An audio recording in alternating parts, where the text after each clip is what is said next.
Assalamualaikum everyone. So this is going to be a short video about just some thoughts that I've been thinking about, some things that I've been trying to do, and just the recent trajectory of life and gaining knowledge.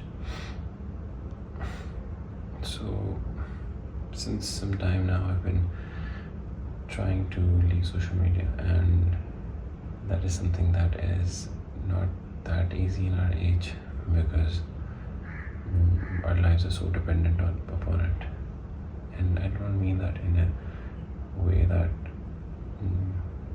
that our earning is necessarily dependent upon it. That is not the case with everyone, but that our pastimes and our desire to wane off and relax is dependent upon social media for a lot of people in the modern world. And that seems not problematic, but as time has passed, some things have changed, and a lot of the effects of using social media and having that scrolling streak has come out, and that has not particularly been beneficial for us as human beings. That is what I believe. If you look back and rethink the moments of our childhood, we realize that we used to spend hours just playing outside and not not having access to screens. At least that is true for me, who was born before the proliferation of these mobile phones and all of that we have today, of social media. So we used to play, and there was this sense of the world feeling that we now feel it in this nostalgic way, that the world was it felt different, that maybe the colors were more brighter, or that we had some sort of more connection to our surroundings. Everything seemed as if it had more depth and more color and just more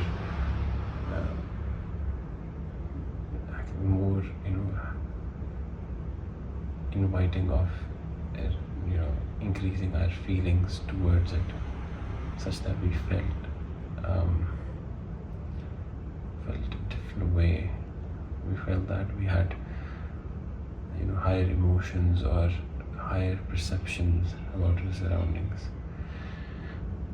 And many people now, when they look back at this time, it's almost ubiquitous sort of feeling that we have with our childhood when we think about it, that there's something has changed, that something has changed.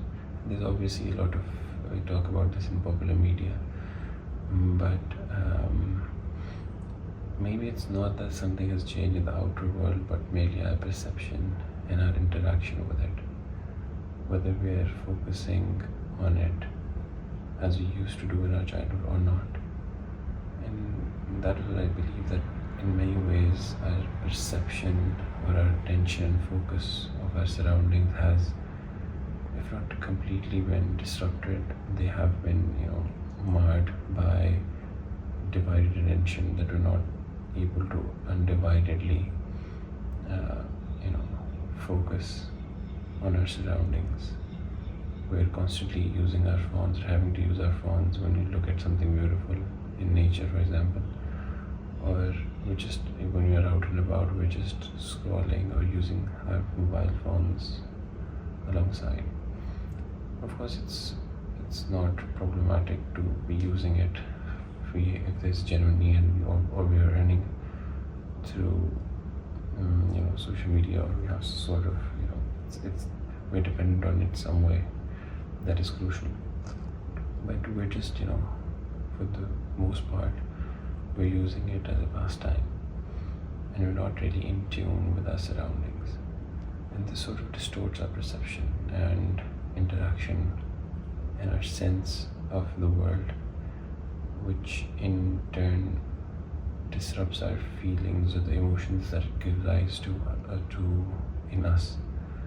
So that is what I think has changed, and I remember feeling this strongly, and purposefully going out and leaving my phone behind and not wanting to use it, trying hard not to use it. And that is what I've been trying to do since the start of this year, to which is ending now, which is 2025, to gradually leave social media or reduce my usage of it.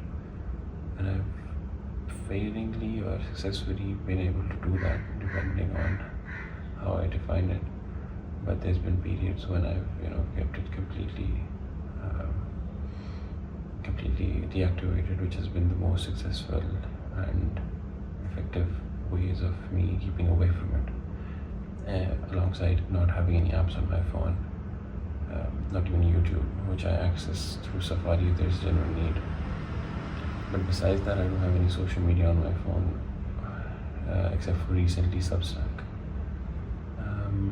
That's what I've been trying to do. But there's this hurdle that comes with that. Human beings have this innate need to express themselves. We have this desire to share things that we want to talk about. In pre-social media era, people used to do that with interacting with their friends or their family. But we sort of seem to not be able to do that anymore. And we want to share it on social media, which is not inherently bad, although I do consider sharing private life as something that should not be done. But sharing your passions or what you've written, that's not necessarily bad. But I think it's symptomatic of us not having better connections in our real life, and that that void that we feel to want to connect with someone and to be able to share our thoughts, and not just share our thoughts, but have fruitful discussions about it, to have intellectually engaging conversations about those ideas. That is what we look for in social media, and we usually have people of like-minded nature there from different parts of the world or cities in the same country, which we necessarily might not have in our real life. But I think that is a very hard trade-off, because social media interactions are not real in any sense, and anybody who has any sort of experience with this would know that their friendships in real life are much more varying and complex, and laden with many feelings and considerations and what to say and what not to say, as compared to social media, where you're not expressing yourself but merely your words, or a curated image of yourself. So that's what I think, that we have this void of wanting to do that, which is why people usually go to social media to connect, and that is what basically the purpose of Facebook was, to connect people. So that's what I think has happened, and a lot of people have do not have those friendships that they used to have before social media. But I've been trying to limit that, and instead use different mediums that are not as attention grabbing and as productive to the attention economy as possible. For those reasons, I use Substacks, or I'm trying to make videos on YouTube, or write blogs. But I think this works in some ways and helps, and to not having to share everything on social media through video or a photo, or every single moment of my life. And with that also comes the doom scrolling, which a lot of people waste a lot of time on, and certainly I have to at some point. But I think it is possible to leave social media if it's not entirely necessary for your life. and to be able to, get back that connection with our surroundings and with real people in our real lives. There's also this point about,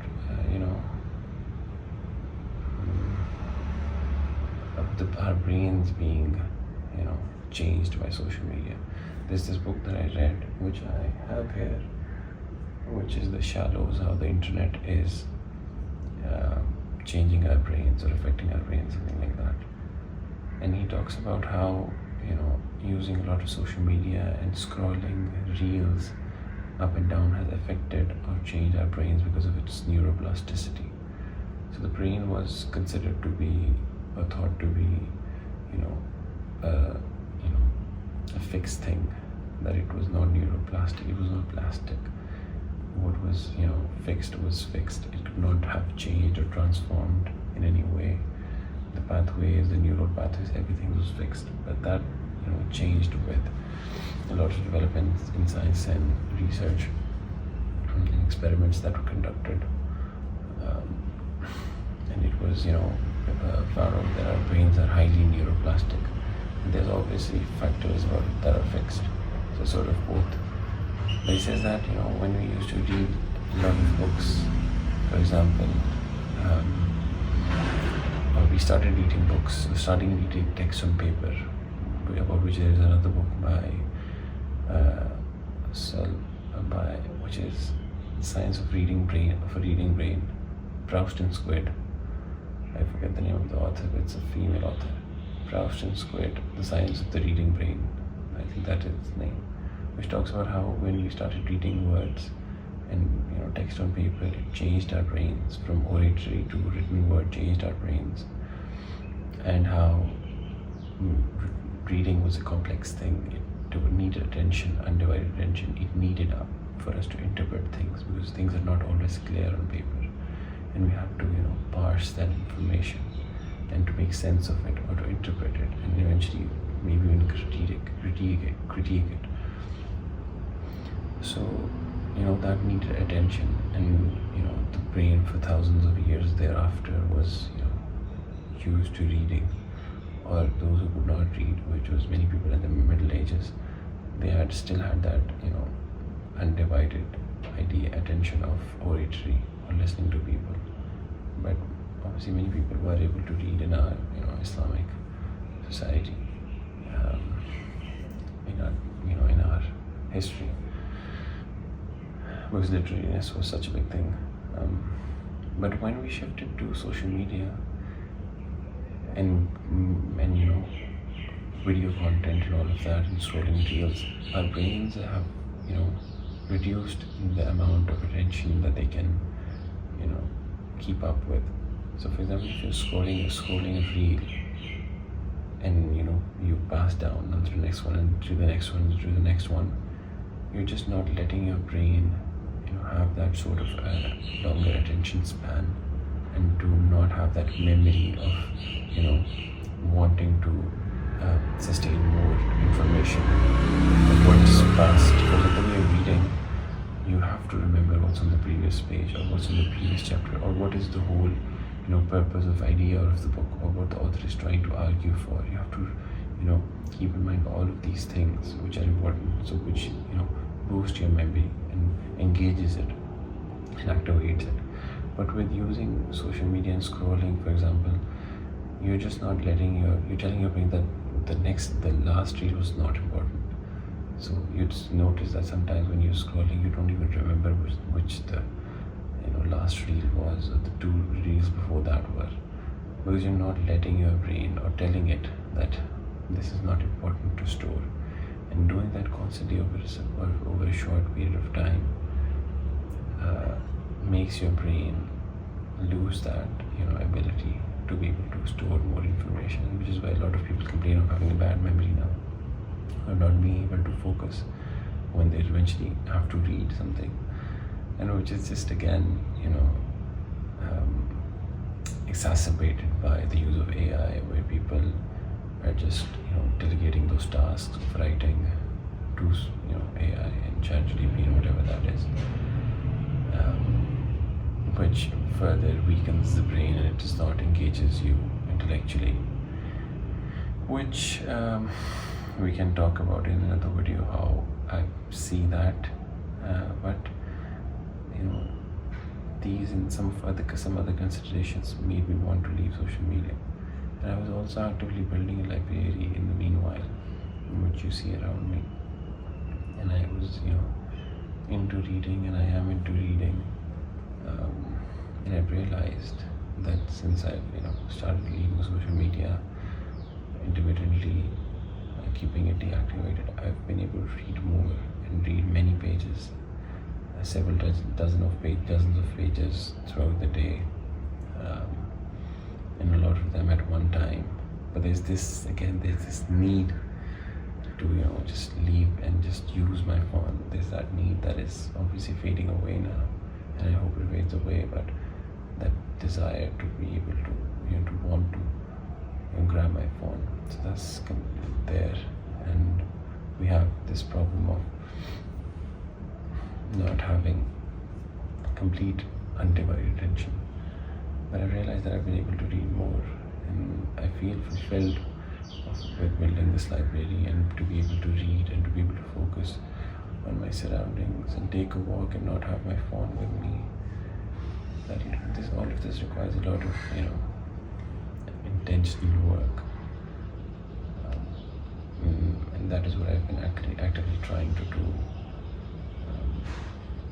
And I hope this video somehow also makes you reconsider this and to focus on things that might not be too common in our near future, which is our attentions, which are really profitized upon now, what they term the attention economy. And that is the most important thing that you have, because I don't want to be at my deathbed or in the last days of my life thinking about that I could have spent my time better, that I spent a lot of my time on just social media, which didn't matter. I don't want to think that, and I don't want that I wasted a lot of my time on social media and that I was not present in the life that was limited. That is a very scary thought. And when I look back in my years, I do realize that some of it was spent on social media, which I do not want to imagine doing again. And I hope you think about that too. These were just some of my thoughts on all of this, and I hope this made any sense. And I would like to know your thoughts in the comments, and I'll try to make the videos and more consistently, which I've not been doing on this channel. And I do plan on making a video or continuing the series on the Arabic learning, and I hope that will be beneficial to people. Thank you. We'll meet again. Assalamu alaikum.